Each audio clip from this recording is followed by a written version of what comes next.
Hey, hey, hey! Welcome to my cozy corner of the internet. This is Nephilim VA bringing you the 12th chapter of Blessed with a Hero's Heart, written by Magnus9284 on AO3. Well, where we left off, Izuku killed someone. I fear that it may have broken our favourite green-haired druid, but let's find out together as we follow Izuku's quest deeper into the wonderful world of My Hero Academia mixed with Konosuba. God's blessing on this wonderful world. But first, the trigger warnings. This fanfiction is for mature audiences with canon-typical suggestive content with mild nudity and violence. If that isn't your style, then I recommend Humans Make Surprisingly Good Pillows by DogBlue9 on AO3. It can be found on my channel! Now I implore you to sit back and relax whilst I read to you.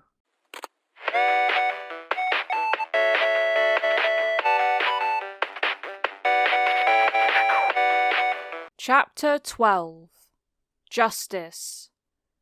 Izuku was panicking. Heroes mustn't kill. Even in the direst of circumstances, heroes always had to come through without crossing the line.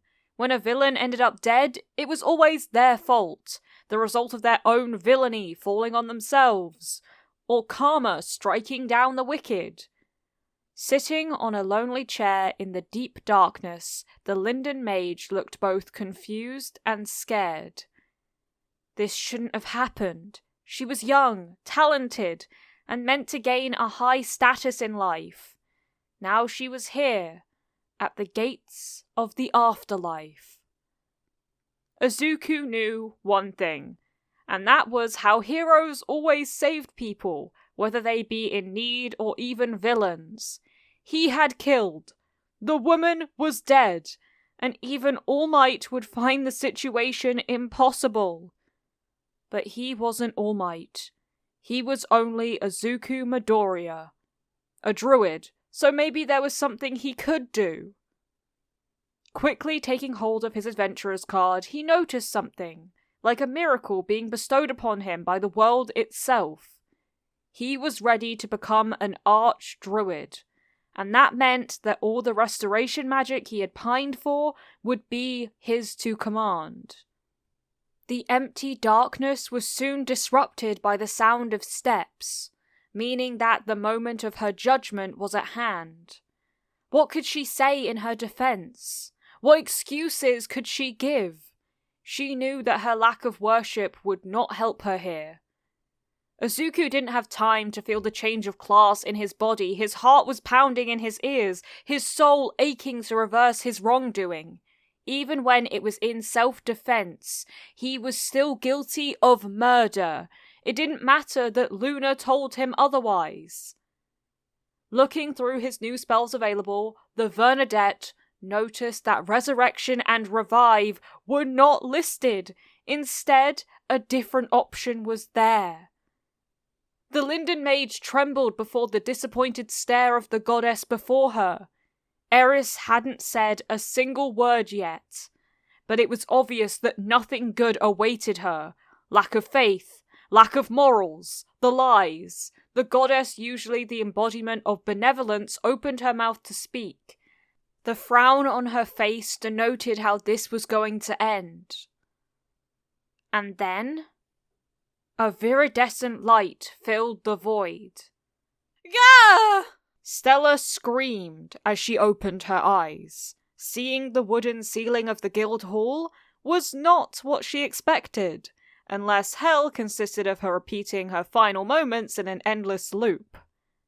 Miss Stella. Luna's voice, now cold and on edge, called to attention, making the mage flinch. I hope you are ready to explain this mess you caused. The mage looked confused for a second. And then reality hit her like a cudgel to the skull. She had been revived, and now would have to find her way out of a rather ugly situation. At the least, she needed to ensure that the college's reputation remained untarnished. Stella struggled to start her explanation. She even felt that her voice was slightly different and her body felt heavier. After effects of the resurrection magic, no doubt. It wasn't. And don't try to lie, Luna added, sounding really angry. We found some interesting documents among your belongings, and the bag of your apprentice. Seeing the stack of papers and sealed letters sitting by her side, the mage couldn't help but to look around in search of the culprits. In one corner, the druid was standing, shielding the upstart with a face full of determination. In the other, her apprentice was looking at her in utter shock. I wasn't going to kill that little upstart. The mage tried her usual approach, not failing to notice the fierce look in the druid's eyes, or the disbelief on the guild attendant.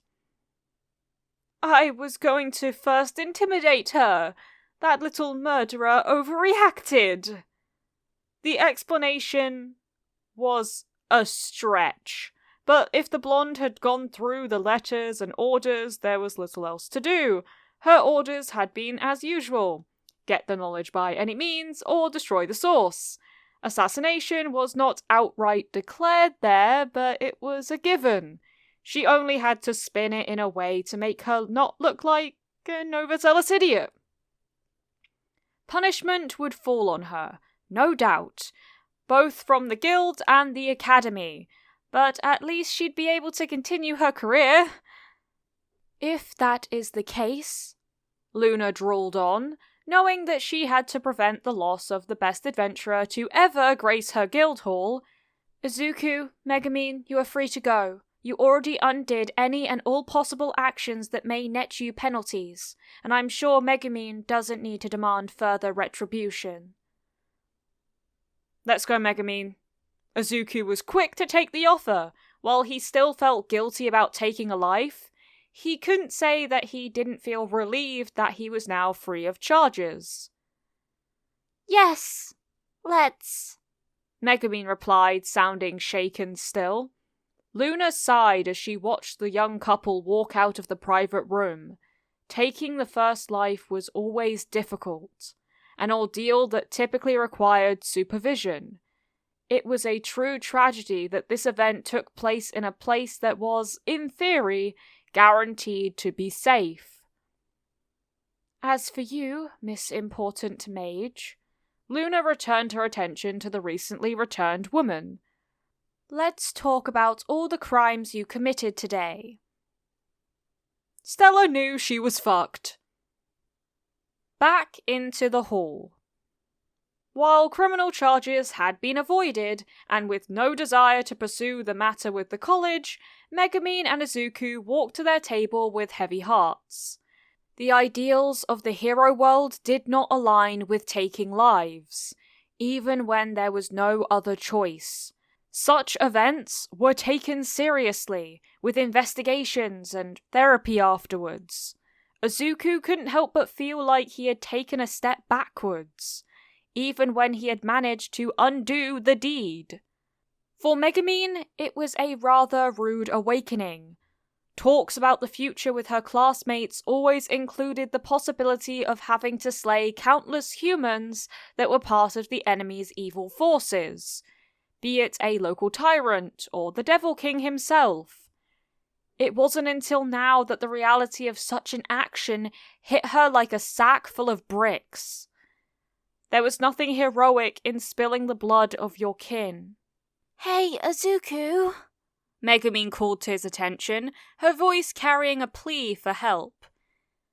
Can we avoid bandit hunting quests? Izuku was in a similar situation, wishing for someone else to come, give him a hug and tell him he wasn't some kind of monster. Of course, no bandit hunting for us, Izuku replied with a shaky smile, barely managing to keep his voice from wavering.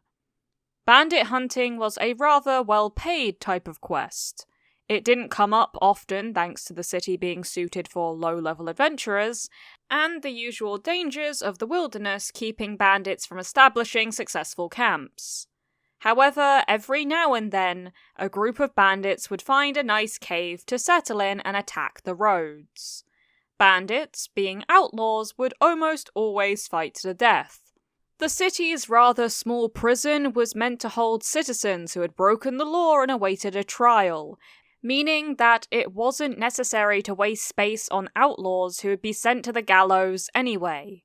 That fact meant that adventurers were expected to kill them on the spot, and said adventurers, by right of conquest, were allowed to keep anything of value that the bandits had, with the exception of goods property reported to the guild.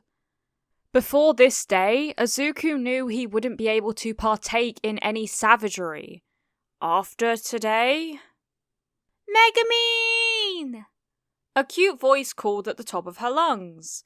The brunette it belonged to was now jogging toward the petite crimson demon. Izuku stepped between the two on reflex. Eh? The brunette stopped, quickly recognizing the defensive stance. Chika and Liza immediately took positions to Izuku's sides. Much to the increasing shock of the girl, Megumin sighed, but not out of exasperation. She found the gesture heartwarming, if unnecessary. "It's all right," Megumin said as she tugged on the sleeve of the boy she loved. "I know her. She's a crimson demon too." "Sorry, Izuku didn't even know what to say. His feelings still messed up his instincts. "Sorry." The demigirls seemed to relax with the change, if only a little bit. They felt really guilty about how Izuku needing to defend himself while they weren't that far away. "It's okay," the brunette replied, showing a rather adorable smile. I know you're only protecting Megumin." There was a shyness to her voice that seemed to waver between fear and curiosity, but Izuku, for a moment, couldn't focus on that aspect. He did notice the way she exchanged looks with Megumin, though. "I guess introductions are in order." Megumin sighed again, this time in obvious annoyance. "Izuku, this is Yun. She is part of the Crimson Demon clan, just like me." "Pleasure to meet you," Izuku replied, managing to still keep some of his confidence thanks to all the time he had spent surrounded by pretty girls. His demeanor seemed to surprise the now identified Yun. Yun's voice seemed hesitant and almost hopeful. "Aren't going to laugh at my name?" "Why would I?" Izuku's response earned a chuckle from the petite arch-wizard. "Yun, this is Izuku," Megumin continued before she decided to mark her territory. "He is my boyfriend." Megumin's cheeks turned scarlet red as she blurted the last part. She had noticed that Yun had scanned the boy, and no doubt correctly labelled him as strong, if only because she had seen the gruesome scene. Knowing that Yun had a lot more developed body, there was no other option but to declare ownership of her crush. "Chika!" Chika presented herself in her whispery voice. Oddly enough, Yun didn't wince. She pointed to the still tense Gator girl. "Liza!"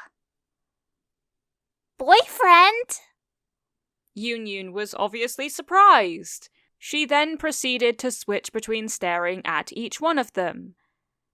"As in, you two... together? Megumin for a moment recovered her attitude and energy. Her grin was proof enough of such a claim. "Actually, as a matter of fact..." Megumin held the full attention of the newcomer. "This man and I..." The moment Megumin placed her hand on Izuku's back, all her cheerfulness disappeared. Her hand was now wet. Sticky. One look at where she had touched and her stare became distraught. Maybe we need to hit the baths first, Izuku said, knowing very well why Megumin had gone into shock again. We really need to get cleansed. Izuku was still covered in blood. Human blood. Before or after we deal with that mage you revived? Darkness asked. Her lack of reaction at the sight of blood or the knowledge of Izuku's first kill meant that she had gone through such an ordeal before. What happened to my beautiful body? The excessively loud screech reverberated through the entire building. Izuku knew what had happened. Reincarnation was a spell that worked differently from resurrection. Instead of calling the soul back to the body, it forced the soul to complete the cycle of rebirth, and the remains of the body to create a new body, befitting the new cycle. That meant that while the spell offered true purification, it also had the high chance of changing the race of the receptacle. And he certainly didn't want to deal with the consequences right now. Catching the panicked face of her friend, Darkness decided to offer her help.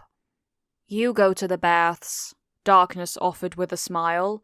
I'll deal with the mage. Izuku right now was grateful beyond belief for having the honor of having the friendship of such a noble woman. Of course he didn't know at the time that said girl wanted to test her noble might after knowing that her friends had been endangered, much less that she would request his aid in some indulgences. In the background, Ayla wisely decided to not partake in any party antics. She had no idea how to deal with nobles, and certainly preferred to do some errands for the guild in the meantime. She could always catch up with her party leader after the dust had settled, right? Later at the public baths. The sound of warm water being poured over heads echoed as a group of young women painstakingly washed their bodies, finally finishing their rituals of cleansing. Megumin was finally free of the blood on her body and the smell reminding her that she was responsible for Izuku's first kill. The sensation was still there though. So... Yunyun's voice snapped Megumin out of her inner turmoil, the girl having been worried about her since there hasn't been any of the bickering they usually started. What's their deal? Yunyun's question was aided by a pointing finger.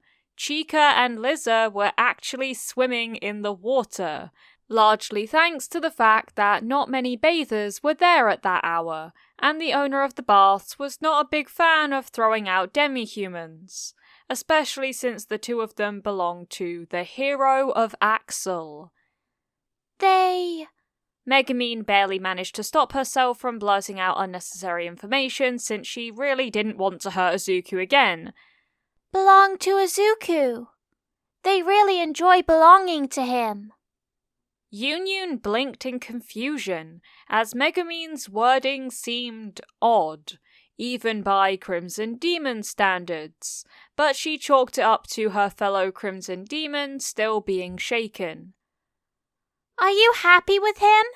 Yunyun asked now, showing that she cared for the petite girl. And them? Megumin froze at the question. So far, she had enjoyed her time with Izuku, and had chosen to not mind about the demigirls. It was the first time she had stopped and considered if she was happy.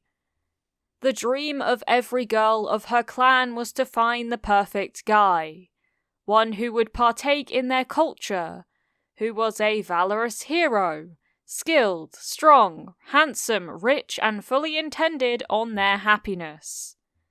As a rule of thumb, most women of her clan only managed one of those objectives, 2 if they were lucky, and 3 if they used curses to get the man.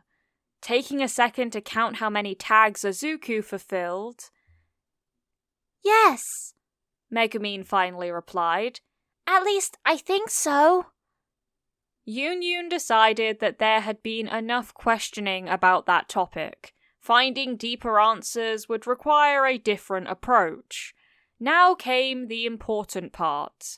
So, Yun changed to a cheerful tone.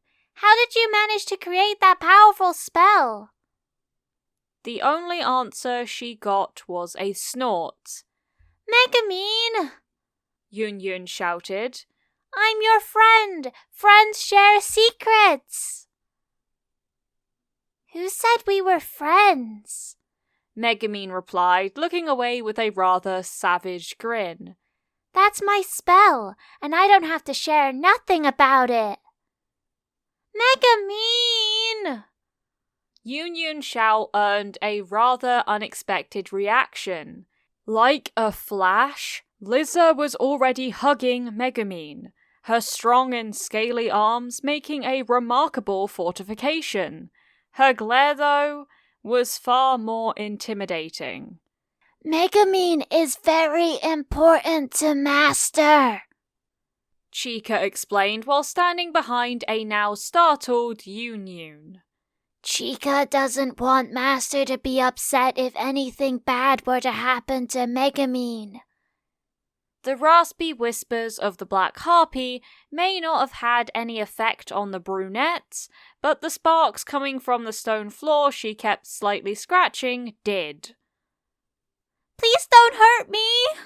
Yun was not exactly well versed in close quarters combat, much less while being naked against talons that may as well take the place of curved swords. After taking the bath, Izuku and company had finally decided to visit Wiz. They needed to check on the progress of Izuku's robe and distract themselves from their recent ordeal.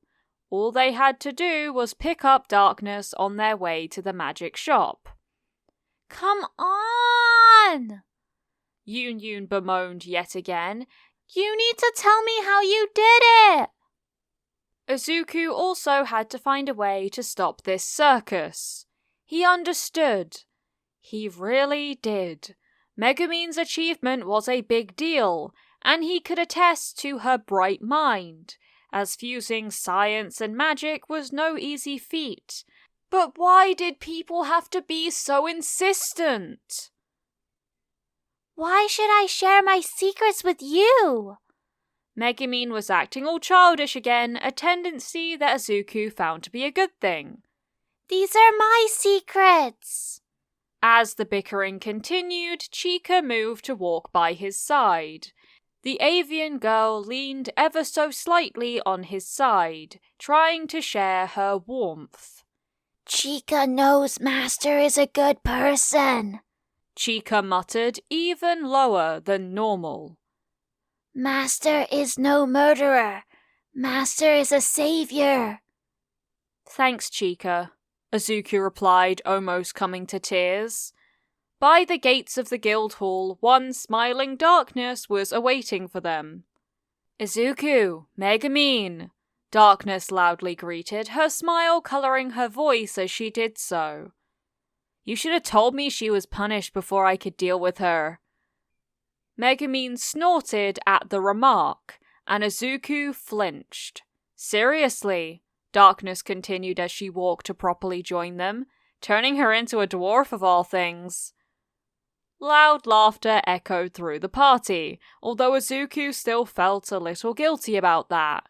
It hadn't been his intention, not by any stretch of the imagination, but that had been the result. Reincarnation had deemed that in the next life of the Linden Mage was going to be that of a dwarf. Honestly, as far as Izuku was concerned, the woman didn't end up looking ugly. She may not have been the beauty she was as a human, but her dwarven body was still very feminine, and her features not too round. As far as he was aware, dwarves could still be mages, right? It wasn't intentional, Izuku added in defeat, knowing that nothing would ever change the fact that he had changed the life of someone in probably unwanted ways.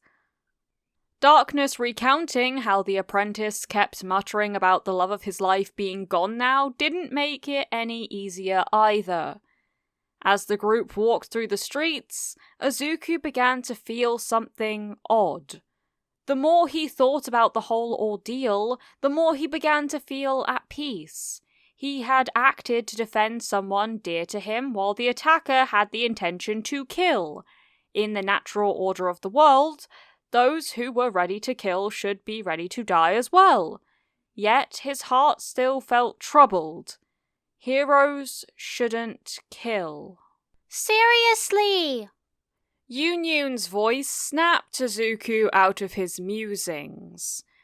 My father banned the use of your Big Bang inside the village. Megumin's laughter was better than medicine, soothing his aching heart. Such joy was worth protecting. It wasn't long before they reached Wiz's magic shop, but they couldn't even reach the door before an unexpected sound hit them all. I'm done dealing with you! The sound of breaking glass was something that quickly put everyone on guard. The screaming of the shop owner only accelerated their feeling of dread. Wiz? Izuku shouted as he entered the shop full speed, closely followed by everyone else. There had been no need for a signal. Everyone reacted just like Izuku would. He just had to make sure that their friend was alright and protect her from any invader or attacker, her status as a great mage notwithstanding. What they found was a shopkeeper looking angrily at a broken mirror. It took her a couple of seconds to notice the group. Izuku? Wiz asked, looking surprised by their intrusion, but at least she was fine. Izuku knew she wasn't happy. There was no attempt to glomp on poor Chika or asking if Liza had shed more of her hard scales. Are you alright? Izuku asked, and by now the rest of the group was either looking around or at the shattered mirror. We heard you scream. Scream? Wiz asked, trying to sound innocent. Izuku's worried stare informed her that such attempts were pointless. Oh, right. This mirror. I couldn't make it work properly. But magic mirrors are crazy expensive, Megumin supplied, providing new information to the young archdruid. Even if one malfunctions, they can still be sold for a lot. It's made an ugly reflection of me, Wiz quickly explained. That makes sense, Yunyun and Darkness replied at the same time. Izuku and Megumin exchanged worried glances, but decided to keep quiet. The ditzy shopkeeper seemed to not want to elaborate. You must have come for your robe. Wiz suddenly changed gears, going back to her ditzy smile and bubbly attitude. It's ready, sense. I think you'll love it. Izuku decided that if his undead friend wanted to keep things private, it wasn't his place to keep digging. She would tell him when she felt the time was right. A few minutes later. Looking good, Izuku. That looks fit for a noble. I'd like to order one for myself. Izuku blushed at the praise.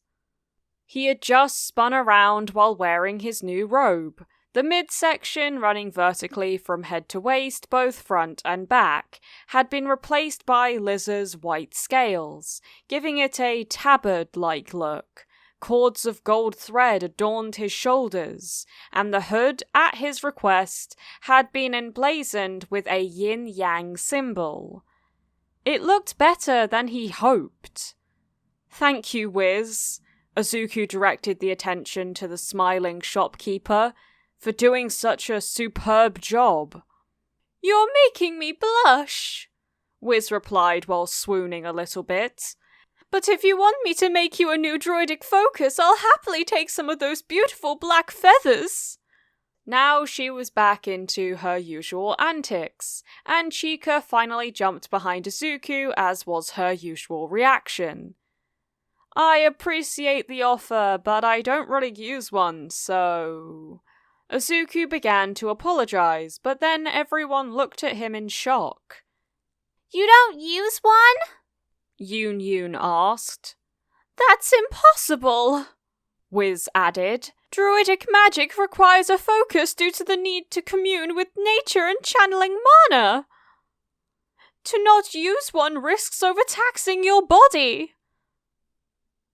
Izuku, could it be that... Darkness started, first looking worried and then shifted to a more excited demeanor. That you've been handicapping yourself in order to struggle against the pain? Izuku's eye twitched before he looked at Megumin. Don't look at me like that. Megumin shied away.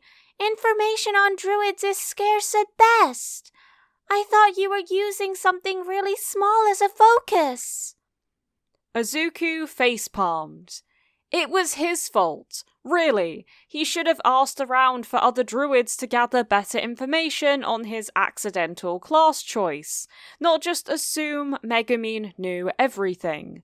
The fact that so far he had not found much trouble with his skills didn't help either. That certainly explained why his genetic world tree was so taxing. So... Izuku began, gaining a glowing red blush due to how stupid he knew he was about to sound. Can I ask for your help with this? Wiz gave a warm smile and a nod, landing a hungry stare on the black harpy. A little bit later. After giving some of Chika's feathers to Wiz, the party decided to look around the shop while they waited for the new druidic focus to be ready. They also tried to console the black harpy, who looked rather sad to have her feathers being manipulated by someone other than her master. It's okay, Chika said while shedding tears. If it's for Master, Chika is okay with it. The avian girl was obviously not okay, but she endured for Izuku. Liza, of course, couldn't understand. Giving up her scales had been no big deal, although she really enjoyed seeing them covering her master. Hey! Yoon suddenly called for their attention. Why is this called a friendship crystal? The brunette was pointing at a crystal ball. It didn't show any special markings, nor exuded energy of any type. Oh! Wiz looked up for a moment, and then she returned her attention to the staff she was carving runes into. That crystal ball is used to measure the compatibility between people, allowing them to become friends if they are compatible enough. You can try it if you want, it is safe. Probably. Probably? Izuku asked in concern. He really didn't like how this world disregarded personal safety most of the time. Megumin! Yoon instantly called, taking a pose while pointing at the petite crimson demon. I challenge you to check our compatibility. If we are friends, we have to share everything. Megumin looked reticent for just 1 second before she countered with her own pose. Ha ha ha! Megumin's enchanted laughter was rather adorable. We are nothing alike. We aren't compatible in the slightest. I accept your challenge. To Izuku, this sounded like just an elaborate way to play rivals. Like very good friends that like to compare benchmarks as they grew up. He also guessed that Megumin really needed to keep her mind busy, to seal away any thoughts about witnessing yesterday's debacle. It didn't take long for the two girls to set up the ball and hold on to it. At Wiz's request, they poured a small amount of mana into it before it activated. Both girls were quickly surrounded by a wall of bluish light, like a cylinder, and in an instant, it happened. Screens flicked to life, and began to show images. Happy birthday to me. A childlike Union sang alone while sitting at a big table, a cake before her, but absolutely no one else around. Her voice had a haunted tone to it. Food! Food! The childlike Megumin of the image thought loudly while stealing breadcrumbs from a large kitchen. Both girls shrieked, unable to believe that such horrible moments of their past were being showcased to the world, to the rest of the party. As more images began to form, Wiz approached, already holding a wooden staff with engraved runes and adorned by jet-black feathers. "Ah, right. I forgot to mention how the artifact works," Wiz stated with a smile. "It shows all the embarrassing truths of people touching it so that nothing is hidden, and they can truthfully say if they are compatible or not." This was not what the pair of Crimson Demons wanted, not by any stretch of the imagination. Izuku could tell that his dear Megumin was quite close to doing something drastic. "It's all right. Even a demon will do as a friend." Seeing the cute brunette draw a pentagram was very disturbing, especially because her eyes were a mix of hopeful and demented. "That's so amazing, big sis!" A mini Megumin shrieked in joy as Megumin gave her a thumbs up. On a campfire, a bunch of bugs were being roasted, much to the infinite shame of the now famous arch-wizard. Both girls looked as if their sanity had been lost, but before they could do something to stop the artifact, all the screens died. Then, a different screen came into being. Most of the background was blurred, but the main scenery was clear. It was some sort of playground with little kids playing in the sand.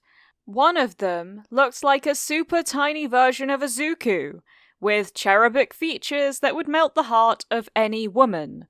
Another one, a spiky blonde, looked like a typical mischievous child. "And here it says Deku, which means useless." The moment the blonde said those words, the rest began to laugh, while little Izuku seemed hurt by those words. "Back then, I didn't know any better," Izuku explained a little bit of the scene, not looking at those around him. "I was born without any special power or skill, while all my peers had been gifted with something that made them different." Izuku had decided that the girls shouldn't have to face this alone, and by exposing himself, he could spare them the trauma of their secrets being aired to the world. The scene shifted, and the now slightly growing kids were marching over a small bridge. The blonde brat fell into the shallow river, and while he was quick to shout that he was all right, little Izuku was quick to rush to his aid. "Are you all right? Does anything hurt?" The earnest voice of the little kid may have been heartwarming, but the already heroic concern was enough to put to shame anyone trying to become a hero. That may have been completely unnecessary, but that's what felt right to me, Izuku added, and then the image showed how the blonde not only slapped the offered hand away, but also pushed Izuku in a rather hateful way. A new image came up. This time it seemed like something from not too long ago. Izuku was standing on top of what appeared to be a building with metal railings. The boy was trying to talk to a massive man who looked strong enough to walk through a brick wall and not notice it. It took a moment, but the mountain of muscles suddenly deflated and took the form of a skeletal man, seemingly frail enough to die if the wind blew his way. A muddled conversation followed, and then the man gave Izuku the most hurtful words to ever be heard by a boy with a lofty dream. Before, you asked if you could become a hero without a kosei quirk. The answer is no, you can't. The girls could clearly see the moment Izuku's heart broke. They could even hear his very soul scream in agony. Hearing that from the man I idolized hurt, Izuku confessed. It was more painful than my worst nightmare, like being welcomed to the deepest part of hell. At that moment, the sphere became dormant and the light faded away. The effect was over, and the girls were no longer exposing their embarrassing memories. Everyone has a past that they try to hide from others. Izuku began his lecture, trying to make the Crimson Demons feel better. It's just part of growing up and... Why are you all crying? Instead of an answer, all the girls present jumped at him to give him a group hug. He couldn't understand them between all the crying and the sobbing, but it seemed like they were trying to console him, telling him that he was already a hero, that everyone from his past was wrong. Izuku had never felt more welcomed, but he guessed this was part of growing up too. Omake. Is this a date?